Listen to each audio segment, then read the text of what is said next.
Rebonsoir à tous et merci de nous rester fidèles. Vous regardez New World Info 1, l'antenne en français, et vous êtes bien sûr dans votre émission Regard croisé de ce soir, qui va parler en premier lieu de la RD Congo.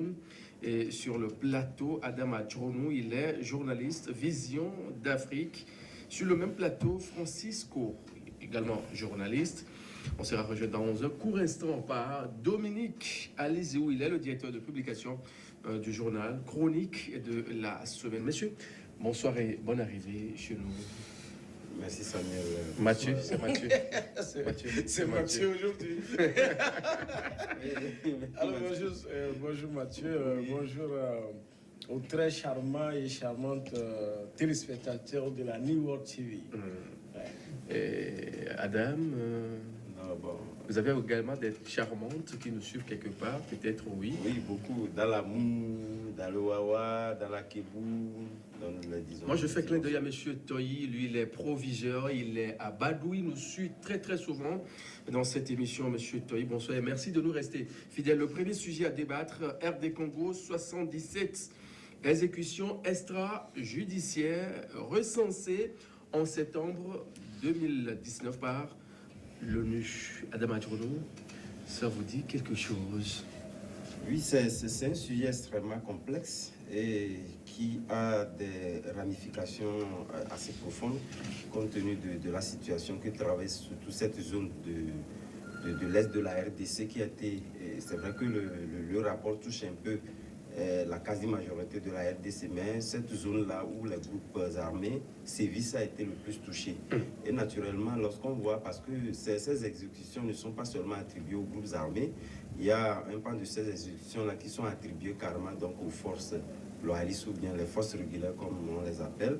Cela sous-entend que, souvent pour faire un peu un parallèle entre un rapport que j'avais lu quelque part, c'est dire qu'il y a des communautés qui sont plus ou moins affiliés aux groupes armés. Et par rapport à cela, compte tenu du fait que ces communautés-là n'arrivent pas du moins à dénoncer, ou du moins à dénoncer ces groupes armés-là, ça fait que souvent les armées loyalistes s'en prennent à eux et souvent on assiste à des drames comme cela. C'est vrai que ce sont des drames, la plupart du temps, qui sont exécutés d'une manière un peu en cachot, mais tout compte fait, étant donné que c'est comment on l'appelle, je pense l'équivalent, on avait eu la même chose ici. Je pense que c'est par rapport à cela que, par rapport à une enquête assez minutieuse, donc ils ont su quand même faire ce rapport. Mais souvent, ces rapports-là ne sont pas faits, disons, en commun accord avec les autorités, c'est pas souvent. Donc ça fait que ces rapports-là sont souvent aussi contestés. Et je pense que les jours à venir, l'autorité, ou du moins le gouvernement de la RDC, pendant le temps de pouvoir donc faire des observations sur ces rapports-là, c'est vrai qu'on ne saurait quand même consommer ces rapports-là à l'État, parce qu'il n'y a pas eu d'éléments matériels qui puissent donc confirmer ou infirmer du moins la responsabilité engagée de l'autorité surtout, puisque c'est ce point-là qui est le point de crispation, compte tenu du fait que l'État est engagé, où on dit les forces loyalistes, les forces régulières qui sont donc un peu impliquées dans ces exécutions-là. Ça fait que cela se fait froid aux yeux, parce que lorsqu'on dit les forces loyalistes, les forces régulières qui sont censées du moins se protéger cette population-là et arriver à en exécuter des gens, donc je pense que c'est un rapport assez sensible et que l'autorité ou du moins le gouvernement de la RDC prendra le temps de pouvoir éclairer l'opinion sur les non-dits ou du moins la véracité de ce rapport-là qui, à mes yeux, semble être un rapport assez contestable. Oui, il s'agit d'un rapport des Nations Unies sur les exécutions extrajudiciaires. Et on sait que dans des zones où les conflits deviennent, disons, une gangrène, comme en RDC, à un moment donné, les forces régulières sont un peu dépassées. Sinon, normalement, les normes sont là. Un prisonnier de guerre doit être entretenu à ses droits. Mais il arrive des fois où, lorsque les forces régulières sont dépassées, tout comme au niveau des des rebelles également. Mais souvent, ce qu'on dénonce, c'est plus au niveau des forces régulières. Donc, ils sont tentés, et, par exemple, d'éliminer systématiquement des gens, et ce qui crée d'autres problèmes parce que les prisonniers, comme je l'ai dit, ont leurs droits sur tous les droits. Encore les prisonniers de guerre, et on a besoin, n'est-ce pas, de les entretenir. Et bien sûr, leur entretien coûte cher. Coûte cher. On ne sait pas quels moyens les gens ont là-bas pour pouvoir garder les gens en prison, encore des gens qui savent manier les armes. Donc, quand parfois les militaires sont dépassés, ils vont au travers, ça fait des bavures.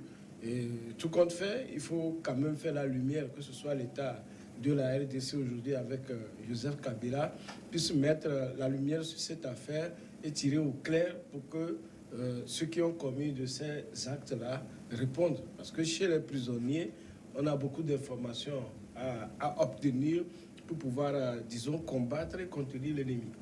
Alors, justement, quel est le rôle de la force des Nations Unies dans le pays quand on sait qu'il y a un bon nombre qui a été déployé sur le front, casque bleu, on crie tous les jours. Arrivé à un moment, les populations ont demandé d'ailleurs que ces forces-là rebroussent chemin. Quel est finalement le rôle de cette force-là qui est présente sur le territoire de la RD Congo? Oui, je pense que c'est cette force-là qui est contestée au niveau de la RDC n'a pas d'autre mission que leur mission habituelle de maintenir donc la paix. Mais ils étaient où, là? Elle est menacée. Ces hommes-là, ils étaient où quand on parle bien sûr de 77 exécutions extrajudiciaires, tout ça bon, là, on se demande. Dans l'absolu, oui. je pense que ce soit en RDC ou partout ailleurs, c'est pas parce que ces forces-là sont déployées qu'on n'arrive pas donc à commettre donc des gaffes. Nous prenons par exemple le Mali, c'est monnaie courante, nous avons aussi un compatriote d'armes qui a perdu la vie dans ces semaines-là. Donc c'est pour dire que ces forces-là sont là, mais elles sont limitées. Elles sont des forces qui n'ont pas forcément les mêmes méthodes, les mêmes méthodes de déploiement comme les forces régulières, parce qu'ils sont limités par des droits, parce que ce sont des forces étrangères qui sont donc déployées dans ces communautés-là. Ça fait que, étant donné qu'ils sont un peu limités dans leur déploiement, donc il ne peut pas quand même pouvoir faire des mouvements comme cela fut le cas au niveau des forces régulières. Ça fait que, à un moment donné, parce que vous en souvenez que lorsqu'on prend un peu la crise au niveau du Rwanda, vous savez, au jour d'aujourd'hui, donc les rapports sortent, je pense qu'ils sont plus ou moins impliqués, comprennent aussi les forces au niveau, que sont les forces françaises, etc., ils sont toujours impliqués. Ça fait qu'il y a toujours des non-dits qui sortiront toujours. Donc je me dis que ces forces-là n'ont pas changé de mission. Ils sont là, certes, mais il arrive des fois qu'on puisse donc opérer des exécutions comme ce fut le cas au niveau de la RDC sans qu'ils ne soient quand même tenus informés. Ce n'est pas parce qu'il y a eu des exécutions qui sont donc absents, il faudrait quand même reconnaître du moins que n'eût été cette présence onusienne là-bas. C'est vrai que c'est une force qui est contestée compte tenu du fait qu'elle a trop duré. On dit que c'est la plus ancienne force déployée de par le monde depuis qu'elle est là. Et il y a aussi des questions d'intérêt qui se posent. Mais avant tout, je pense qu'il faudrait quand même leur concéder, disons, cette présence-là qui puisse permettre de pouvoir... Il ne suffit pas d'être présent sur les territoires et de ne pas vraiment juguler la situation, ce qui perdure au jour le jour. Quand ce n'est pas Ebola par ici, c'est des attaques dans les... Vous voyez? Cette force onusienne en RDC, elle est l'une des plus vieilles et puis l'une des plus qui coûte cher. Oui. Aux Nations Unies. Les forces onusiennes sont toujours chères. Oui, non, mais surtout mais la RDC, ça coûte encore plus cher selon les statistiques. Vous venez de poser la question sur le rôle de ces forces. Oui. Et on leur donne des mandats parfois illimités qui ne leur permettent pas d'agir. Vous avez vu par exemple au niveau de la Libye, il a fallu qu'on change la résolution pour que les forces en présence mettent, c'est-à-dire combattent sur le terrain. Ici, ce n'est pas le cas, on vous dit qu'il y a tel. Donc, en fait, le déploiement de ces forces-là, d'abord, c'est la faiblesse même de nos armées. De nos États, oui. Parce que nous avons des forces de l'ordre et de sécurité qui nous font les défilés de l'indépendance et qu'on apprécie, mais sur le terrain, lorsque ces gens de crise arrivent, qui n'arrivent pas à assumer. Aujourd'hui, bien sûr, moi je n'applaudis pas la Russie, mais il a fallu que la Russie arrive par exemple et en Centrafrique qu'on constate que les choses commencent par se calmer. Donc le déploiement de ces forces-là, c'est une question de géopolitique et stratégie. Donc les gens, on veut nos sous-sols, d'accord? Dès qu'il y a chose, ils envoient des trous ou Ebola, tout ça là également, moi je considère toujours que c'est des armes chimiques qu'on nous envoie. Et ça permet aux gens de venir, qui disent qu'ils déploient les forces, et au même moment, nos sous-sols sont pillés. Parce que dans toutes ces zones où il y a les forces onusiennes, où il y a la guerre, on continue d'exploiter le sous-sol. Et à qui ça profite? C'est aux forces extérieures et non, et en grande partie, et à l'État même de la RDC. C'est la même chose en Centrafrique. On voit aujourd'hui au niveau du Burkina Faso les attaques tous les jours. Or, il y a des bases militaires qui sont à côté, dans le Sahel, pour protéger les populations. Mais on constate que c'est au même moment qu'il y a la présence de ces forces qu'on s'attaque plus encore, n'est-ce pas, aux populations, aux paisibles populations. Donc aujourd'hui, la chose, c'est l'incapacité de nos États, hein, ces forces de l'ordre, ces militaires qu'on envoie à l'école de guerre, ils deviennent quoi? Certains, quand ils rentrent au pays, on les envoie quelque part au garage, où on n'a pas besoin d'eux, ils ne sont pas dans le service. D'autres deviennent des politiciens. Des politiciens.